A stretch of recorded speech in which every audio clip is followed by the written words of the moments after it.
Assalamualaikum warahmatullahi wabarakatuh. Waalaikumsalam. Innal hamdalillah nahmaduhu wa nasta'inuhu wa nastaghfiruh wa na'udzu billahi min shururi anfusina wa min sayyiati a'malina. May yahdihillahu fala mudilla lahu wa may yudlil fala hadiya lahu. Asyhadu an la ilaha illallah wahdahu la syarika lahu wa asyhadu anna Muhammadan abduhu wa rasuluhu alladzi la nabiyya ba'dahu. وقال تعالى في كتابه الكريم أعوذ بالله من الشيطان الرجيم بسم الله الرحمن الرحيم يا أيها الذين آمنوا اتقوا الله وكونوا مع الصادقين صدق الله العظيم. Pemirsa yang dirahmati Allah Subhanahu wa taala, alhamdulillah syukurillah. Hari ini kita bisa melanjutkan kajian hadis yang ada dalam kitab Riyadhus Shalihin. Syarah kitab Riyadhus Shalihin yang saya bawa hari ini yang ditulis oleh Muhammad bin Alan As-Siddiqi dengan nama kitab Riyadhus Shalihin Lituruqi Riyadhus Shalihin. Qala al-musannif rahimahullah wa nafa'ana bihi. Al-Fatihah. A'udzu billahi minasyaitonir rajim. Bismillahirrahmanirrahim. Alhamdulillahirabbil alamin. Arrahmanir rahim. Maliki yaumiddin. Iyyaka na'budu wa iyyaka nasta'in. Ihdinas siratal mustaqim. Shiratal ladzina an'amta 'alaihim ghairil maghdubi 'alaihim waladdallin. Pada kesubuhan para kiai, izinkan saya mengawali kajian hari ini dengan membaca firman Allah dalam babun isidki, bab tentang kejujuran. Dalam surat At-Taubah 119 Allah berfirman, ya ayyuhalladzina amanu taqullaha wa kunu ma'as shadiqin. Ya ayyuhalladzina amanu, hai orang-orang yang beriman, ittaqu, takutlah kalian Allah kepada Allah, bertakwalah kalian kepada Allah, wa kunu, dan hendaklah kalian menjadi orang-orang ma'as shadiqina, yang selalu bersama orang-orang yang jujur.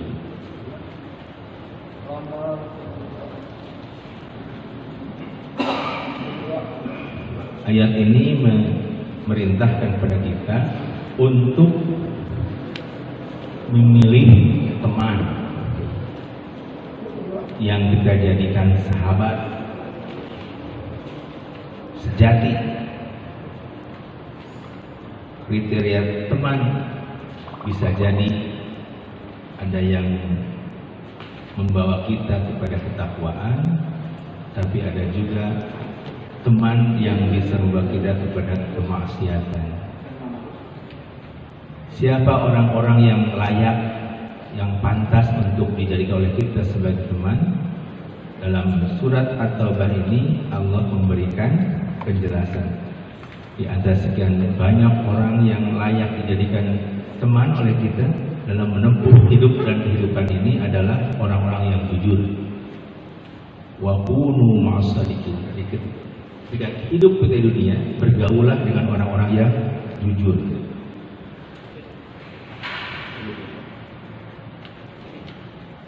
Al-Allamah Ibnu Abi Syarif dalam Hawashi Syarih Aqaid. Al-Aqaid itu matan. Ada penjelasannya di tengah, disebut syarah. Nah, syarah itu karena ada catatan pikir, disebut dengan hasyiah.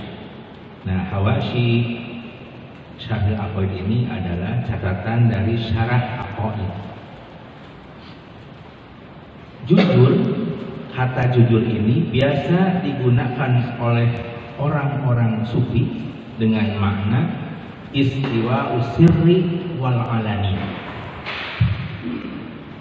kesamaan ketika berada di luar penglihatan orang, sirri dalam kesendirian,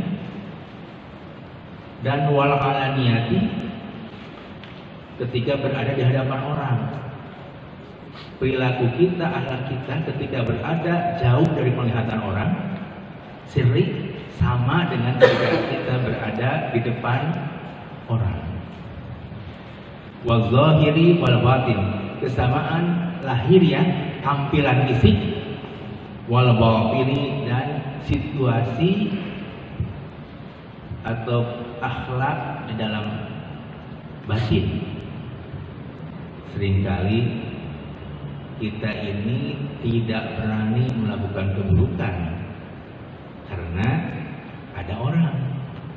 Kita tidak melakukan kemaksiatan karena malu sama orang. Tapi ketika kita berada di luar penglihatan orang, kita melakukan keburukan. Berarti itu tidak jujur. Jujur itu ketika kita berada di hadapan orang atau di luar penglihatan orang sama. Ketika berada di depan orang kita giat melaksanakan sholat subuh, ya.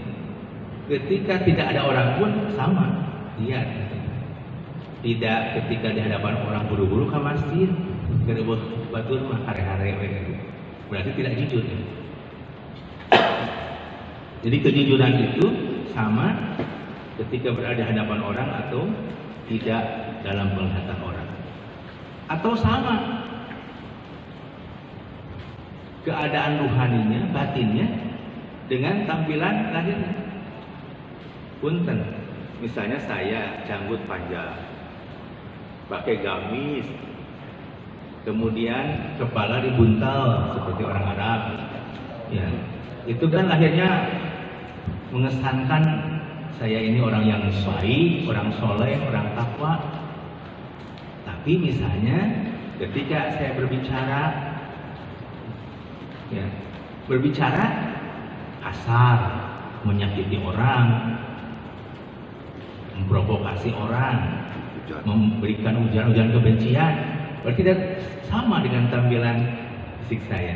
Kan harusnya yang berjanggut itu, ya, harusnya melahirkan pribadi yang rendah hati, kemudian berbicara santun.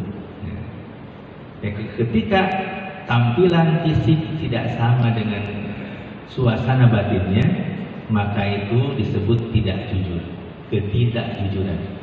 Yang disebut dengan jujur, kata Abi Syarif, adalah kesamaan ketika berada di tengah-tengah kerumunan orang dan ketika jauh dari penglihatan orang, kesamaan lahiriah, tampilan fisik dengan suasana batin. Nah, itu namanya jujur.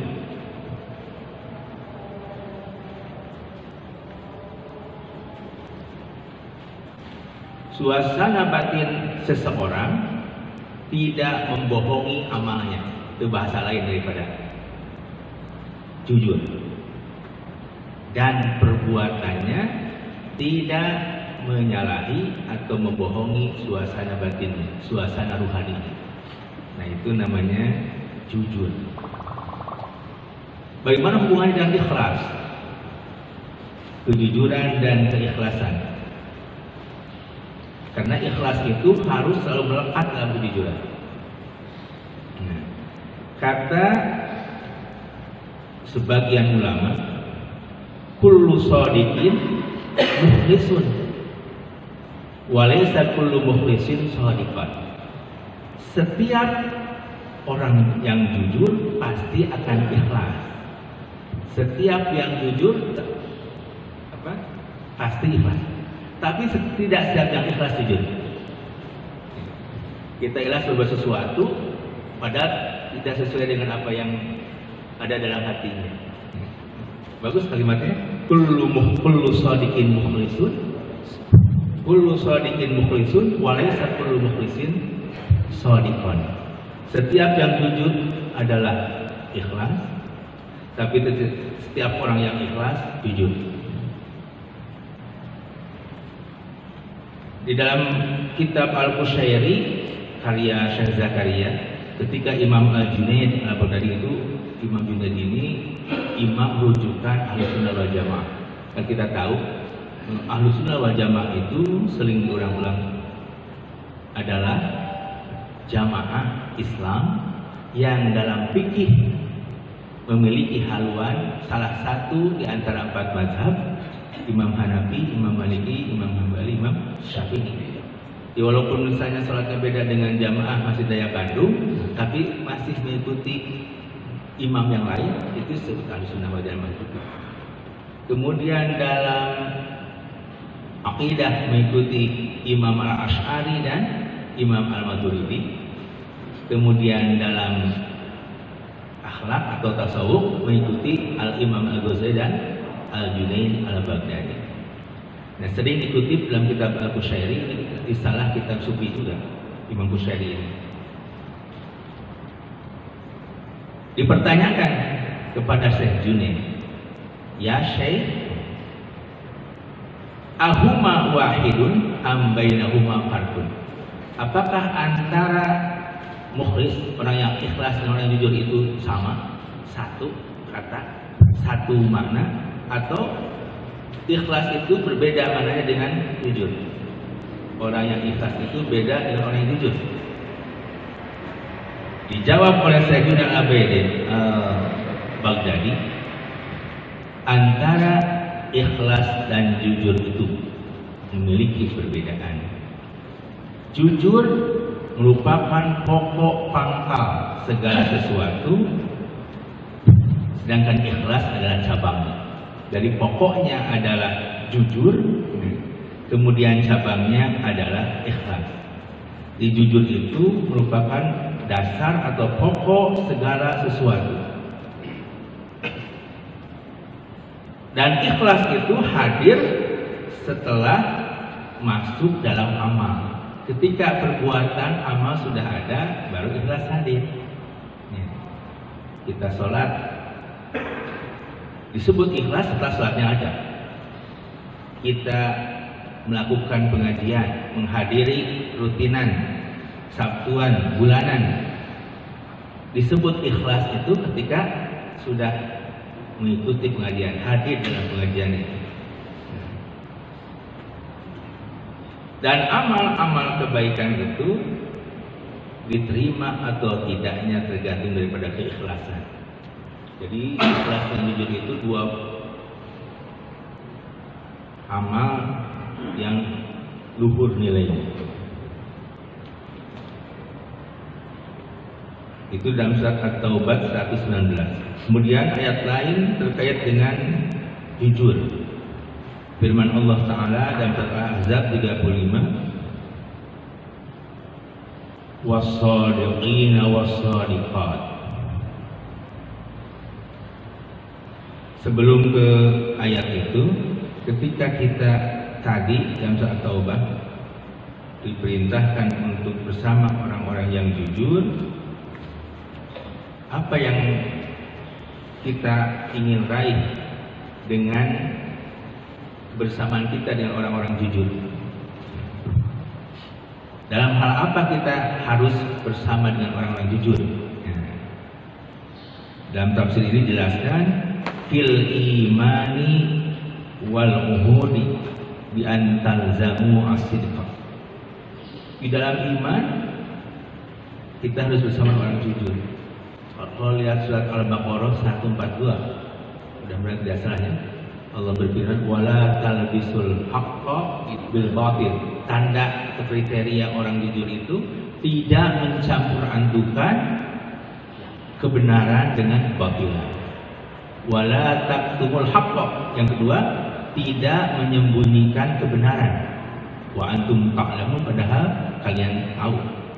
Itu dalam surat Al-Baqarah 42. Di dalam iman itu diantaranya sesuai dengan yang disebutkan dalam surat Al-Baqarah tersebut. Kemudian dalam Uhud, janji minggung ke rek mawa liwat janji. Namun terbukti ayeuna berarti teu jujur alias bohong kayak. Hebat. Ya. Dinyangkan teh orang nu beukil liwat teh pertimpukeun. Padahal nu piket beurang oge bareuki yang itu.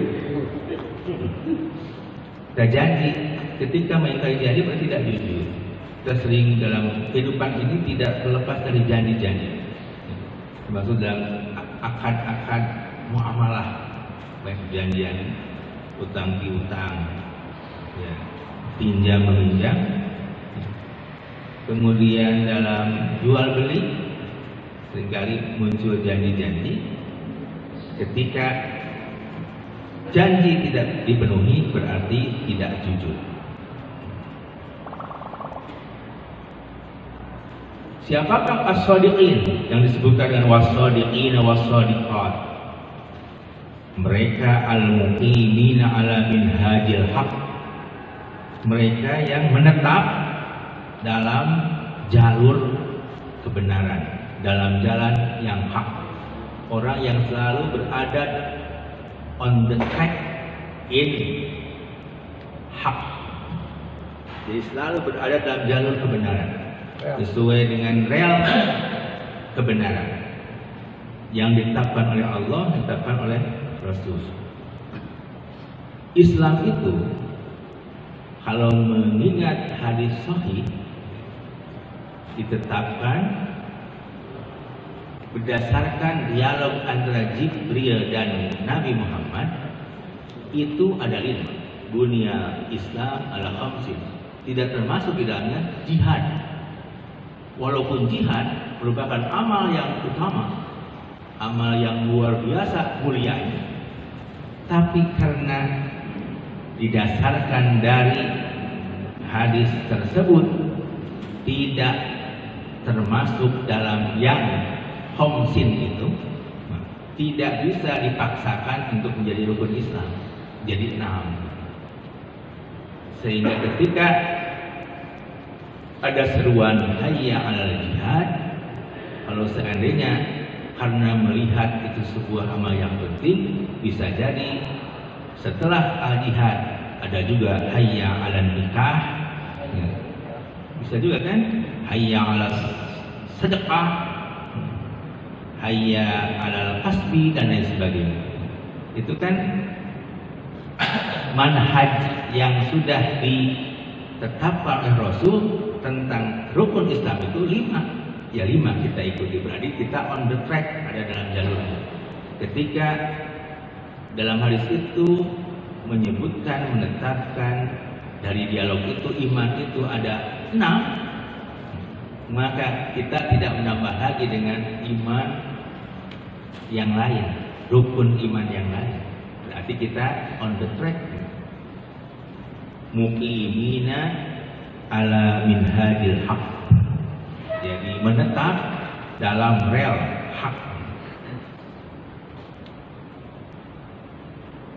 Kemudian ayat yang lain, surat Muhammad ayat 2, Allah Ta'ala berfirman, falau sadaqullaha lakana khairal lahum. Maka bila saja mereka jujur kepada Allah, berarti tidak melepaskan imannya, tentu kejujuran itu lebih baik bagi mereka. Ini semua ayat-ayat atau di antara sekian banyak ayat yang bercerita tentang kejujuran. Kalau dicari dalam Al-Quran, mungkin bisa lebih dari 30 kata jujur ini berserta derivasinya. Maksudnya bukan kata jujur dalam pengertian kata bendanya saja, bisa yasdiku, ya, bisa yusadiku, bisa yusadiku dan lain sebagainya. Bisa fi'ilnya, bisa fa'ilnya, bisa masdarnya, itu bisa beda 30 kita cari. Dan dengan kemajuan ilmu teknologi sekarang bisa dilihat ada berapa kata Ar-Rahman dalam Al-Quran. Tinggal pijit aja Ar-Rahman, ada berapa kata Ar-Rahim, ada berapa kata As-Sidku, As-Sadiqin dan seterusnya. Itu bisa dihitung langsung. Sekedar buka Al-Quran apa hiji sekarang dengan kemajuan teknologi bisa langsung. Kecanggihan teknologi bisa membantu untuk kemajuan ilmu pengetahuan. Wa amal ahadisu, adapun hadis-hadis tentang kejujuran, di antaranya hadis yang pertama, Fal awwalu an Ibni Mas'udin radhiyallahu anhu. Hadis diterima dari Ibnu Mas'ud radhiyallahu anhu, semoga Allah meridainya. Anin Nabi, hadis diterima dari Nabi sallallahu alaihi wasallam. Qala, berkata Nabi, inna sidqa yahdi ilal birri. Yahdi ini bisa bermakna yurshidu, membimbing, atau yusilu, menyampaikan. Sesungguhnya kejujuran, inna sidqa yahdi, membimbing ilal birri, pada perbuatan baik. Al-bir itu makna kebaikan secara umum. Apa saja yang memiliki nilai kebaikan namanya bir. Tapi yang puncak dari kebaikan itu adalah birrul walidain. Jadi kata al-birru itu perbuatan baik yang maknanya umum. Apa saja kebaikan, perbuatan baik itu disebut albir. Dan albir yang paling utama adalah albirru lil walidain atau birrul walidain. Tidak ada amal yang disegerakan pahalanya oleh Allah di dunia ini kecuali birrul walidain wa silaturahim.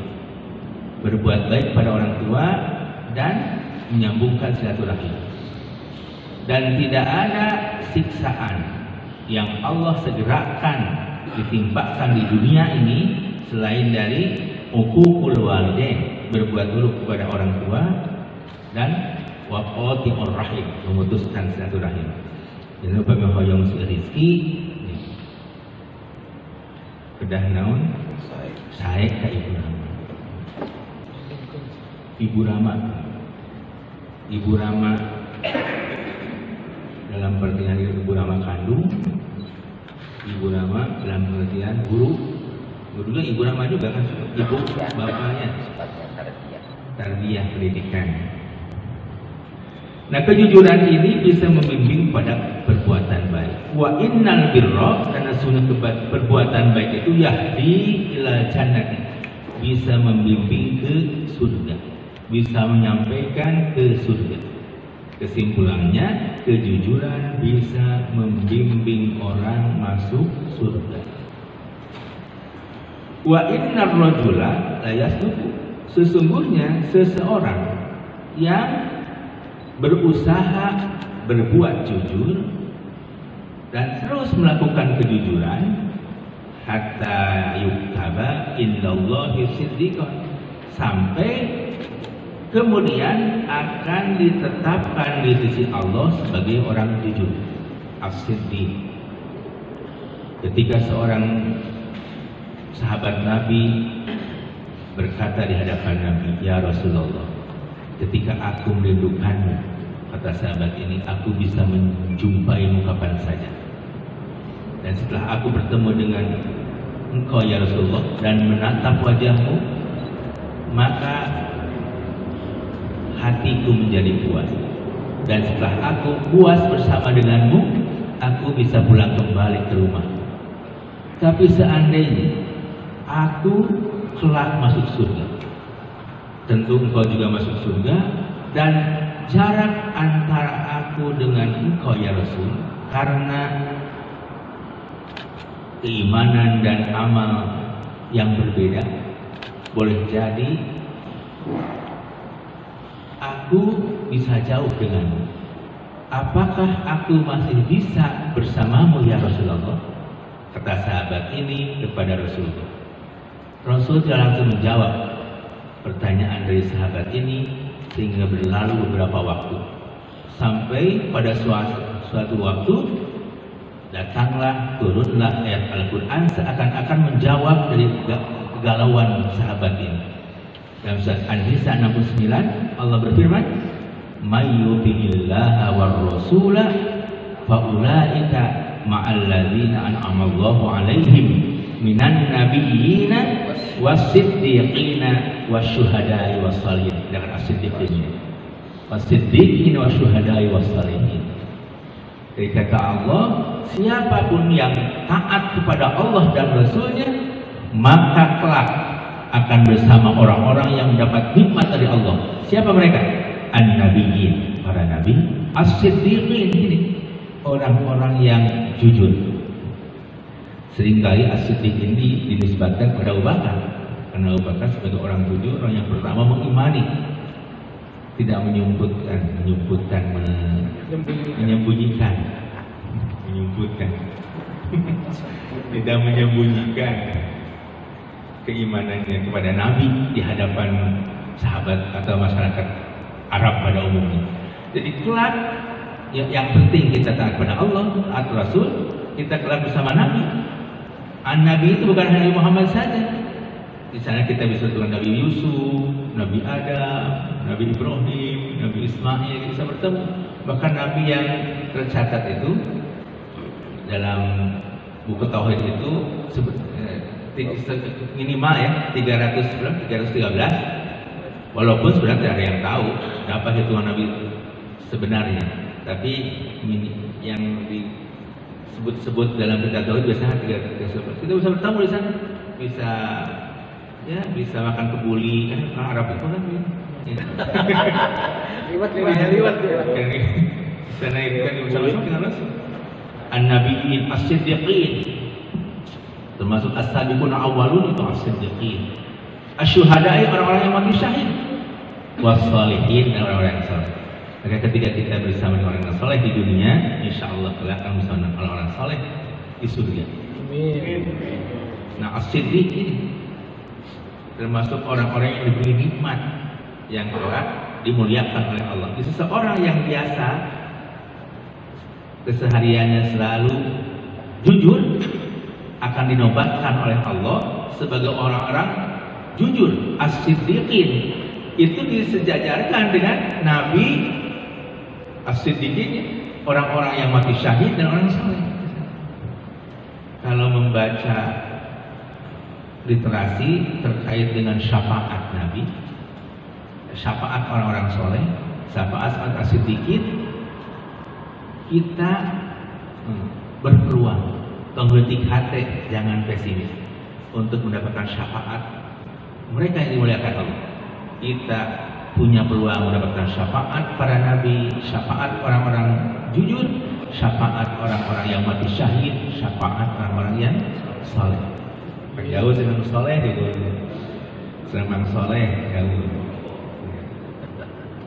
Wa innal kadziba, dan sesungguhnya kebohongan itu yahdi ilal fujuri, akan membimbing kepada perbuatan dosa. Al-a'malus sayyi'ah, al-fujur itu di mana al-a'malus sayyi'ah, perbuatan buruk. Perbuatan buruk itu lawan perbuatan baik.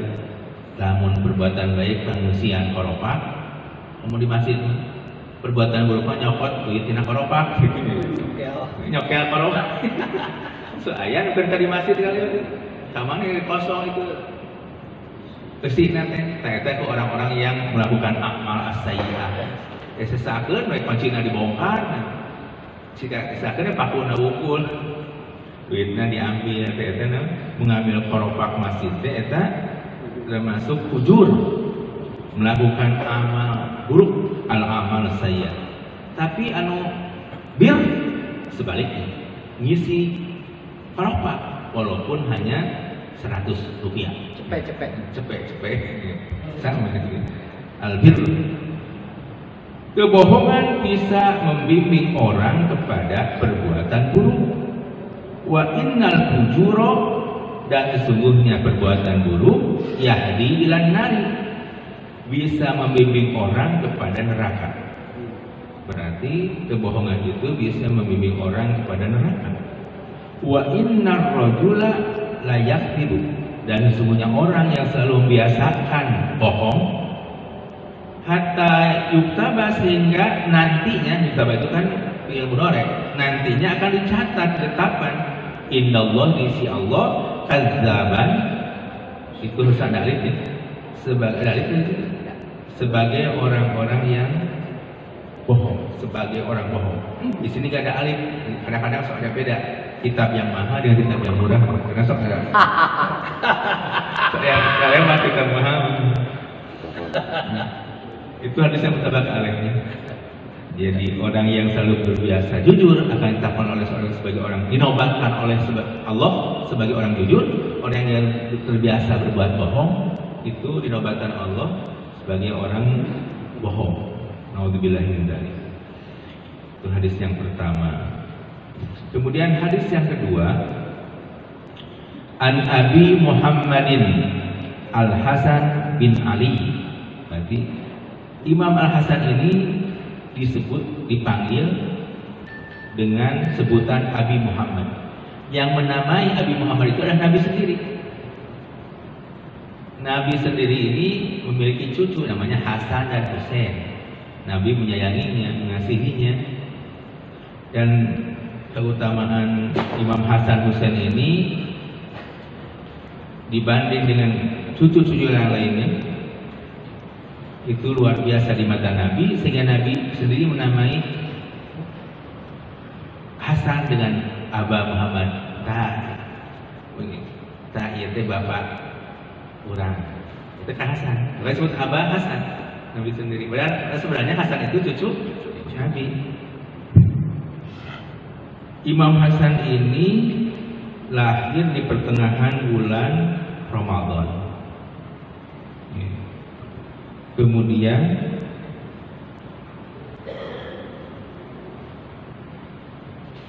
mengalami peristiwa hidup yang tragis.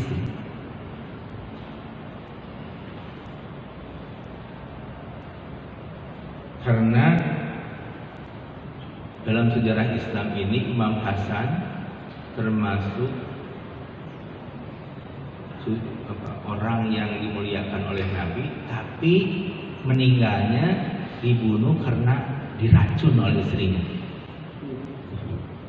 Cucu Nabi Imam Hasan itu meninggalnya diracun oleh istrinya. Maka hati-hati anu istri dua. Ajaran-ajarannya masih hati-hati. Bahaya, bisa diracun. Karena ada keberanian yang tersembunyi di balik kelemahan wanita itu. Bisa meracun salaki. Buktinya bagaimana? Imam Hasan kurang kumaha supaya pemimpin umat dimuliakan oleh jamaah. Kamu ulang lain cara Imam Hasan. Nunggu kalau pasti ada yang alhamdulillah aman.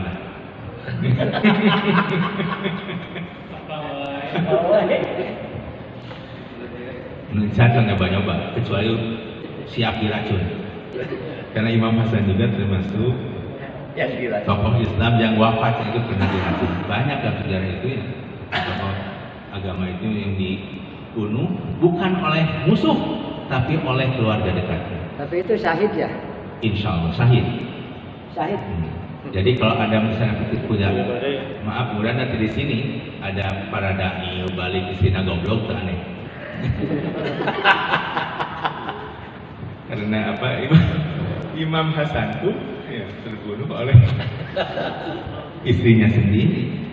Dan Imam Hasan ini adalah orang yang diprediksi oleh Nabi, kata Nabi, ini adalah orang yang nanti akan membawa kebaikan untuk dua kelompok muslim yang besar, dua jamaah muslim yang hebat. Ternyata betul. Ketika wafat Sayyidina Ali, kemudian Sayyidina Ali ini diganti oleh Imam Hasan khilafahannya, kemudian perseteruan antara Muawiyah berlanjut, kebenciannya tidak hanya ditujukan kepada Imam Ali yang sudah terbunuh, tapi berlanjut kepada putranya.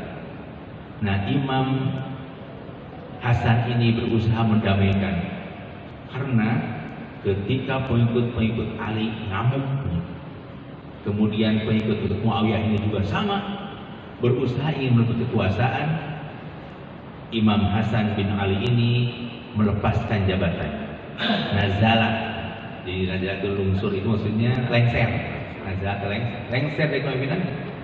Sehingga pada saat itu diberikan kepada Muawiyah, dan relatif ya suasana pada saat Hasan melepaskan jabatannya itu, yang tadinya hingar-bingar, ya, perpecahan antara kaum muslimin sedikit mereda. Makanya kata Nabi di awal, diprediksi ke Nabi, ini orang ini kelak akan memberikan sumbangan kedamaian, perbaikan untuk dua kelompok besar. Maksudnya ini kelompok Ali yang kemudian disebut Syiah, kemudian yang kedua Imam Muawiyah. Muawiyah juga sama, ini sahabat Nabi dan banyak meriwayatkan hadis. Imam Muawiyah bin Abi Sufyan ini adalah salah seorang perawi hadis, dan wajar orang-orang ahli sunnah wal jamaah ini, ulama-ulama asli as-su'adah al-najah ini banyak ya, mengambil hadis-hadis diriwayatkan oleh Muawiyah bin Abi Sufyan. Tapi di mata orang-orang Syiah, karena Muawiyah ini termasuk mungkin ya dianggap merebut kekuasaan yang sah, ya, kemudian melakukan pemberontakan perlawanan pada Ali yang sedemikian rupa, sehingga ketika hadis-hadisnya diriwayatkan oleh Imam Muawiyah ini langsung dinilai dengan dhaif, walaupun oleh orang-orang Sunni dianggap sebagai hadis-hadis sahih. Karena ada politis katanya.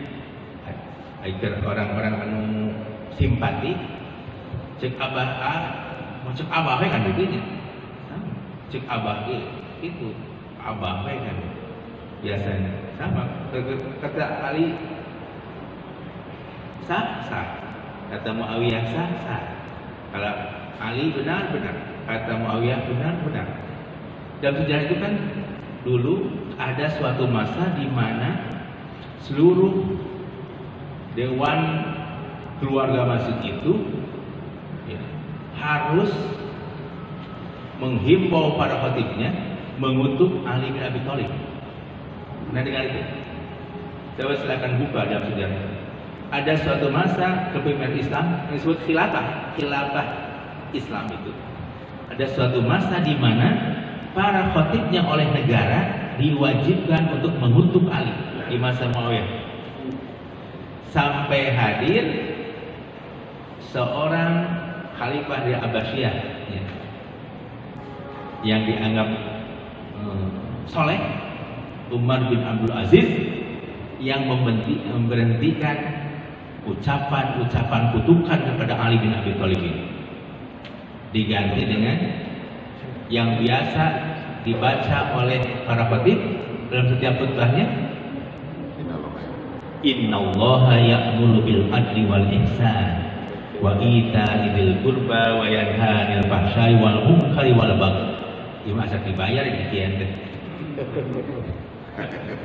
Wal dzikrullah akbar. Itu kan Innallaha ya'muru bil adli wal ihsan yang biasa dibacakan oleh para khatib itu anjuran khalifah Umar bin Aziz yang sekaligus menghentikan budaya yang bertahun-tahun, bukannya setahun, bertahun-tahun sepanjang kepemimpinan khalifah itu untuk mengutuk Ali bin Abi Thalib, luar biasa. Jadi mencela, mengejek, pada zaman ayeuna wuku baheula mah diwajibkan oleh negara.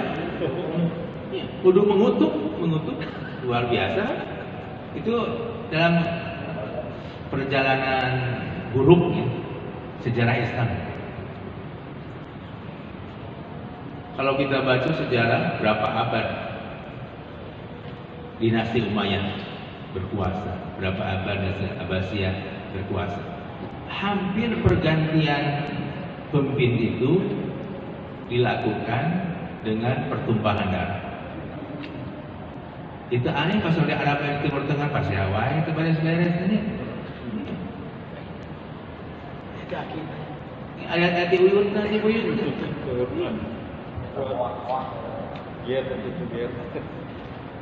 Sebetulnya kalau dibandingkan dengan di Timur Tengah, coba baca sekarang kan ada enggak misalnya pengajian yang sifatnya umum dibuka di jalan-jalan di Timur Tengah? Di mana? Di Arab Saudi. Jangan Yahya bolak-balik kali itu aya pengajian tabligh akbar. Misalnya di Rusaifah, di mana? Enggak ada. Di Arab. Di urang apa ya bahasa mana? Dikaji di mana wae oge. di tempat makan, rumah makan ngaji, orang banyak di hotel ngaji, di tanah lapang ngaji, di buruan batu oge ngaji orang gitu.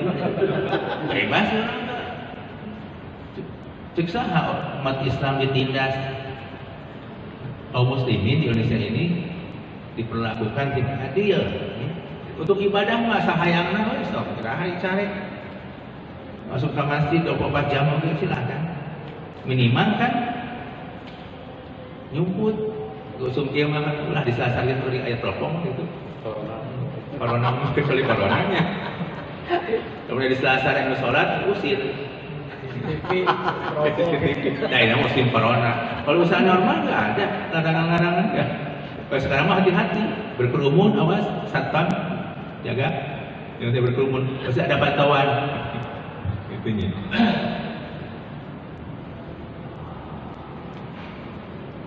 Nah, Imam Hasan itu termasuk ya cucu yang saing Rasul, tapi mengalami perjalanan hidup yang tragis. Jadi wafatnya itu dibunuh dengan cara diracun oleh istri. Hati-hati dengan istri-istri yang suka meracun.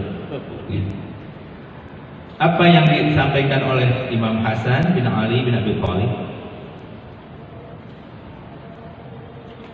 Aku terima hadis dari Abi Thalib.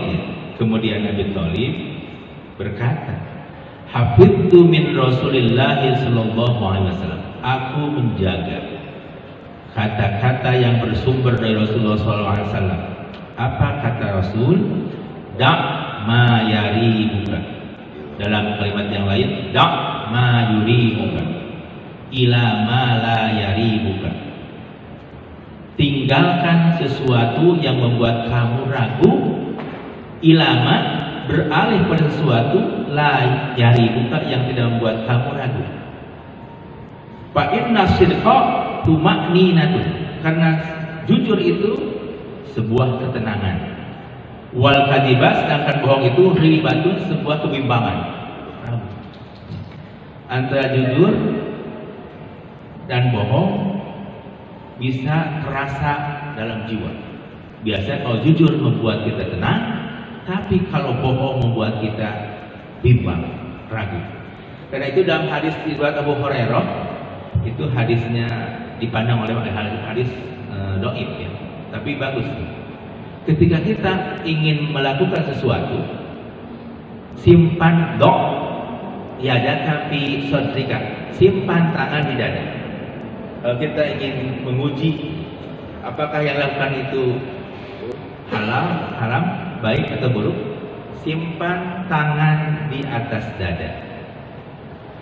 Karena kata Nabi, wal qalbu itu muttarib, karena hati itu ketika merespon hal yang haram akan berguncang. Tapi ketika merespon perbuatan yang baik akan tenang, diam. Makan pula liwat itu. Makan tinggalkan, makan tinggalkan. Buah-buah imarena kapaksa goreng di dahan. Cabak dada. Dada dipegang. Kalau ternyata tenang, makan yang banyak. Tapi kalau misalnya berguncang, ya dari terido imarena yang kapaksa. Racun. Jangan ada racun. Racun kan bewarakeun. Kalau makan liwat karena pada ada heulang. Karena pada ada heulang. Kalau duit itu. Sedekah, kasih, tidak, kasih, jangan. Kalau kita misalnya ke perapatan bersama, banyak yang datang tuh, yang minta-minta, dikasih itu bisa membuat dia lebih malas.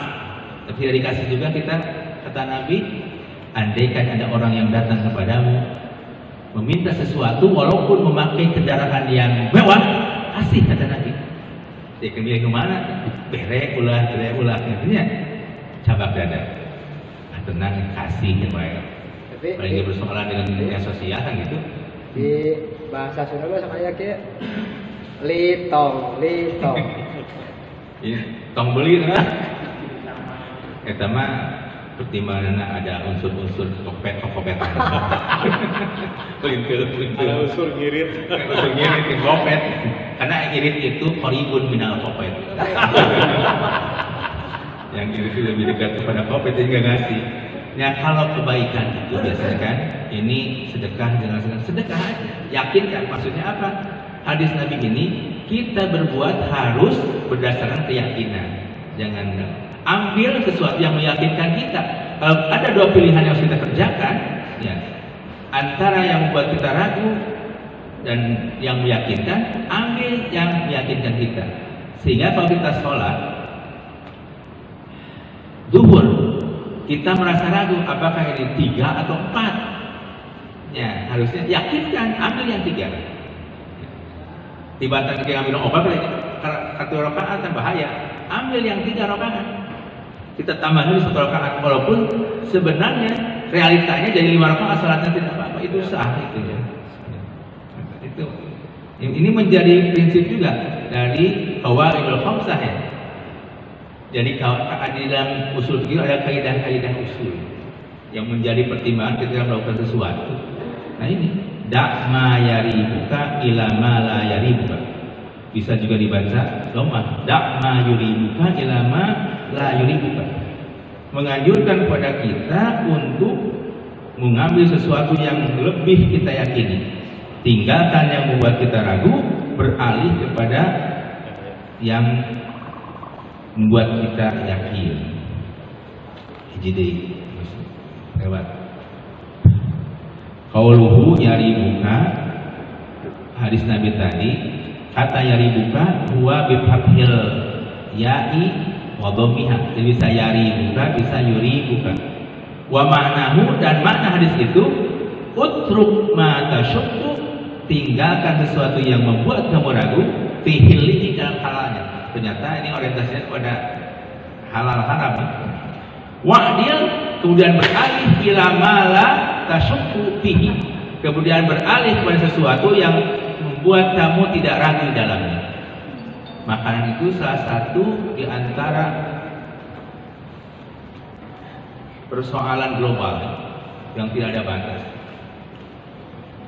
Yang kita konsumsi hari ini di Bandung ini bisa sama dengan yang dikonsumsi oleh mereka di Amerika, di Eropa.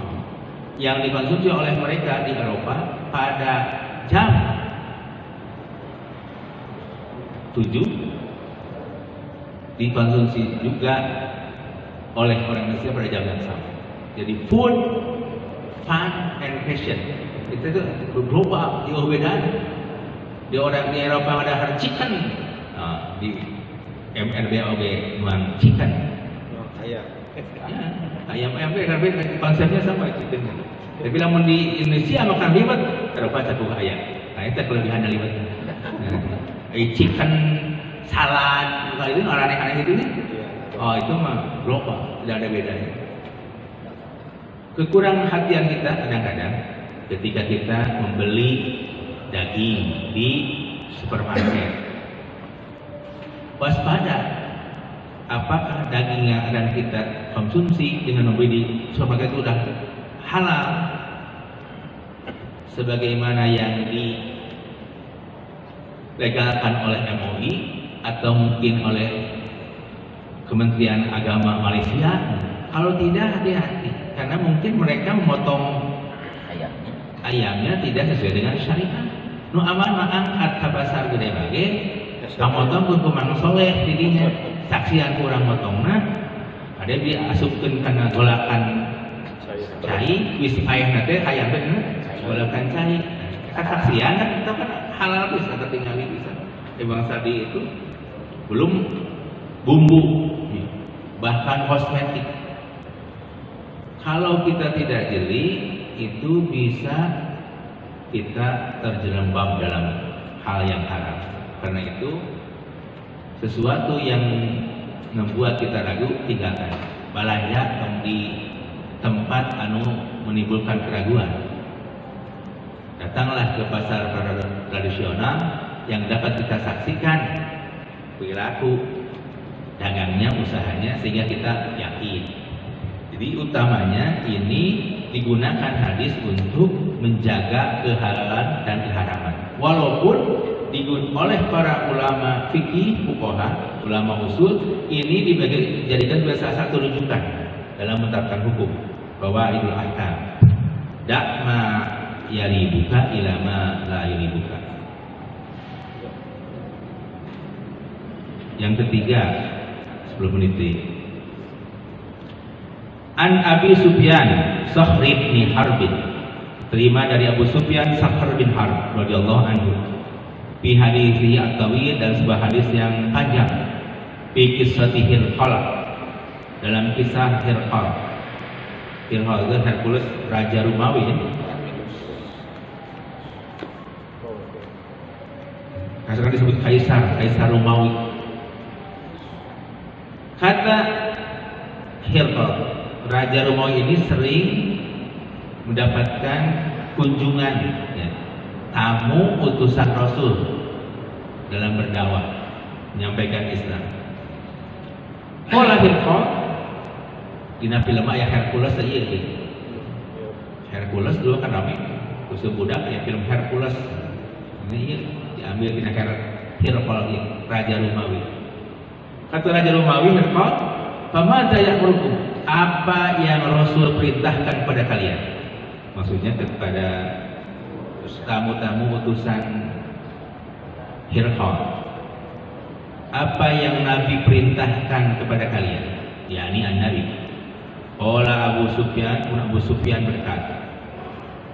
Abu Sufyan ini kan sahabat yang masuknya pada saat Futuh Mekah, ini sudah berlalu perjuangan Islam ya, yang cukup lama. Kemudian setelah ada kemenangan, ini Abu Sufyan termasuk orang tawanan Rasul yang kemudian diselamatkan oleh Rasul. Kemudian yang putranya jadi dinikahi oleh Nabi, saya Abu Sufyan. Abu Sufyan ini salah seorang yang tokoh Quraisy, pemuka Quraisy, yang menyaksikan bagaimana pembunuhan 10 orang utusan Nabi yang tertangkap ketika misi dakwah. Yang salah satunya adalah Hubei bin Adi. Hubei bin Adi ini salah satu di atas 10 sahabat Nabi yang diutus oleh Nabi melakukan dakwah. Kemudian ditangkap oleh pemuka Quraisy yang 10-nya dieksekusi mati. Hubei bin Adi ini seorang dari 10 sahabat Nabi ini yang dieksekusi terakhir. Abu Sufyan berkata, "Hei Hubei bin Adi, bila kau ingin hidup tenang dengan bersama keluarga, tidak ingin hidup mati seperti 9 orang yang lain, teman yang sudah lebih dulu dibunuh, ingin hidup dengan penuh kemewahan, dengan harta yang banyak, dengan jabatan yang tinggi, silahkan nikmati hidup. Asal posisimu digantikan oleh Muhammad yang selalu kau sebut-sebut itu." Apa kata Hubei bin Adi? "Demi Allah, aku tidak akan menikmati kehidupan ini walaupun dengan berlimpah harta dan jabatan, sedangkan Muhammad yang aku cintai dilukai." Demikian kata-kata terakhir Hubei bin Adi membuat Abu Sufyan ini godok geleng-geleng kepala. Kata Abu Sufyan, "Ma ra'aitu ahadan yuhibbu ahadan kama yuhibbu ashabu Muhammadin Muhammadan." Aku tidak pernah melihat orang yang mencintai orang lain seperti hanya sahabat Nabi mencintai Nabi. Luar biasa. Jadi sahabat Nabi itu rela bukan hanya mengorbankan harta, pikiran, tenaga, bahkan nyawa demi kepentingan Nabi. Nah, ini Abu Sufyan yang bertanya ini, membuat geleng-geleng kepala atas jawaban Hubei bin Adi. Kata Abu Sufyan, "Oh, bodoh." Apa kata Nabi? Kata Nabi berkata, kata Abu Sufyan, "U'budullaha wahdahu wa la tusyriku bihi syai'an." Beribadahlah kalian kepada Allah yang Maha Esa, wa la tusyriku bihi syai'an, dan jangan kalian beribadah kepada Allah disertai dengan kemusyrikan. Karena raja tahu, raja ini kan ada yang nyebut raja ini Nasrani, berarti 2 in 3, 1 dalam 3, trinitas. Kalau kopi mah 2 in 1, 2 in 1, kalau cuma 3 in 1, ya, trinitas. Ya, maka disebut wala tusyriku syai'an. Ada juga yang menyebut Hiraqla ini termasuk raja yang juga menyembah berhala-berhala, sehingga perintah nabinya itu beribadah kalian kepada Allah dan tidak disertai dengan musyrikan, hanya pada Allah saja. Maksudnya tinggalkan patung-patung berhala. Gitu. Tinggalkan paham-paham kemusyrikan. Pesan Nabi itu pertama, kemudian watruku ma yaqulu abaukum. Tinggalkan apa yang dikatakan oleh leluhur kalian. Leluhur biroklah itu pasti karena leluhurnya penyembah berhala, kemudian mengatakan atau membicarakan tentang keyakinan kepada Hiroklah ini dengan pesan-pesan kemusyrikan, pesan-pesan keberhalaan. Makanya kata Nabi dalam pesannya itu, tinggalkan apa yang dikatakan oleh leluhur kalian. Kemudian wa ya'muruna bis-sholati. Nabi memerintahkan kepada kami untuk melakukan sholat. Wasidqi. Nah, dan Nabi memerintahkan kami untuk jujur. Tapi dalam teks hadis yang lain, as-sidqi ini bunyinya bukan as-sidqu tapi az-zakat. Karena biasanya sholat itu selalu beriringan dengan zakat. Ada juga yang menyebutkan as-shadaqah. Karena sedekah itu karena merupakan zakat. Jadi Nabi memerintahkan pada kami setelah harus beribadah tanpa kemusyrikan, sholat, sedekah, jujur, wal afafi, dan menjaga kehormatan. Afaf, bahasa Sunda nama pengkuh. Pengkuh itu biasanya dinisbatkan kepada persoalan minta-minta. Jadi ketika kita tidak meminta-minta, menggantungkan diri kepada yang lain, itu namanya afaf, kehormatan.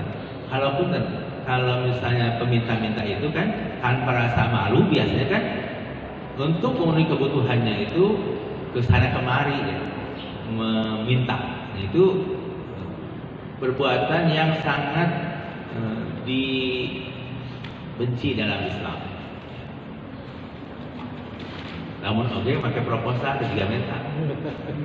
Dia proposal.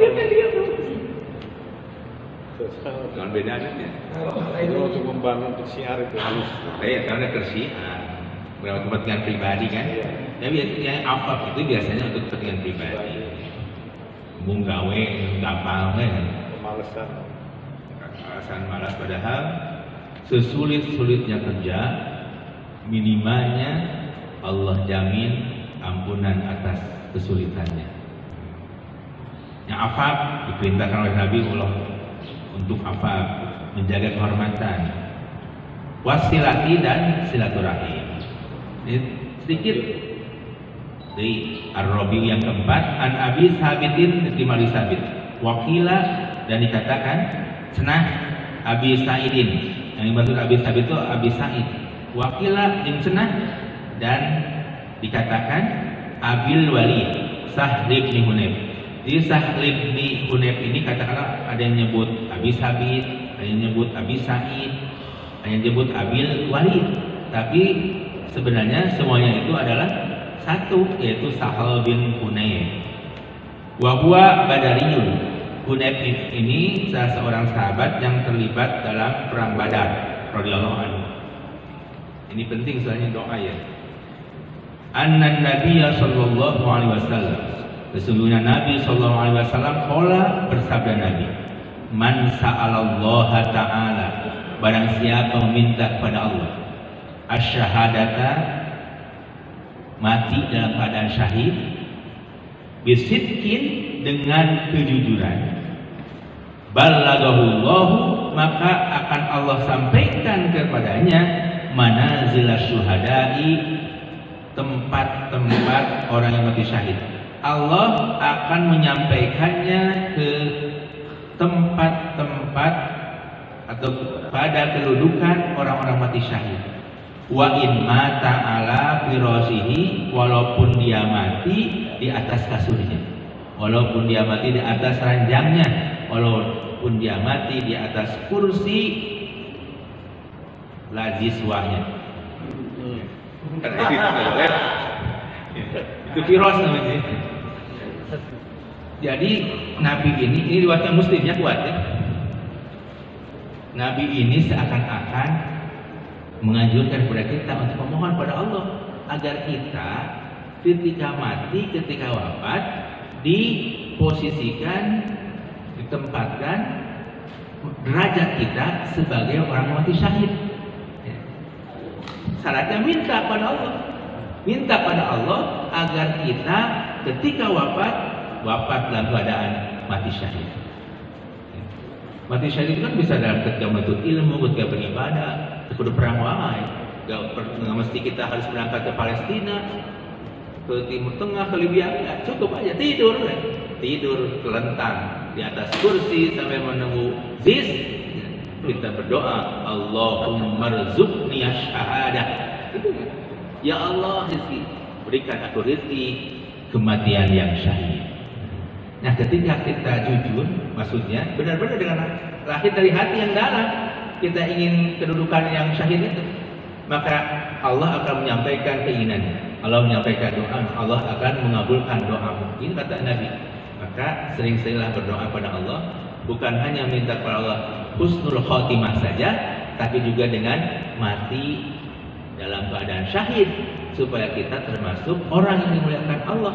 Di ayat An-Nisa tadi, ma'an nabiyina wasiddiqina wasyuhada'i wassalihin.